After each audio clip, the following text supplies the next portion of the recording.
करोडपती बनायचा फॉर्म्युला. जर तुम्हाला म्युच्युअल फंडात इन्व्हेस्टमेंट करून करोडपती बनायचं असेल, चला तर मग मी आज तुम्हाला सांगते करोडपती कसं बनणार. जर तुम्ही दर महिन्याला म्युच्युअल फंडात इन्व्हेस्टमेंट केली आणि तुम्हाला साधारण 15% परतावा मिळाला, तर किती अमाऊंट किती वर्ष इन्व्हेस्ट केली तर तुम्ही करोडपती बनाल हे मी तुम्हाला आज सांगते. समजा एका व्यक्तीने 2000ची SIP पुढचे 30 वर्ष इन्व्हेस्ट केली, तर तुम्ही 30 वर्षामध्ये करोडपती बनणार 15%च्या परताव्याने. दर महिन्याला साधारण 3100 रुपयाची SIP केली तर पुढील 25 वर्षात तुम्ही करोडपती बनणार. तुम्हाला 20 वर्षात करोडपती बनायचं आहे तर तुम्ही 7500ची SIP करा. तुमच्याकडे तेवढाही वेळ नसेल, 15च वर्षात करोडपती बनायचं आहे तर तुम्ही 16,300 रुपयाची SIP पर मंथ करा.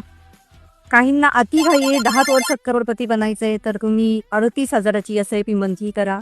आणि काही मित्र खूपच घाईत आहे, त्यांना 5च वर्षात करोडपती बनायचं असेल तर त्यांनी 1,15,000 दर महिन्याला SIP स्वरूपात म्युच्युअल फंडात गुंतवा. तुम्ही पण 5 वर्षातच करोडपती बना.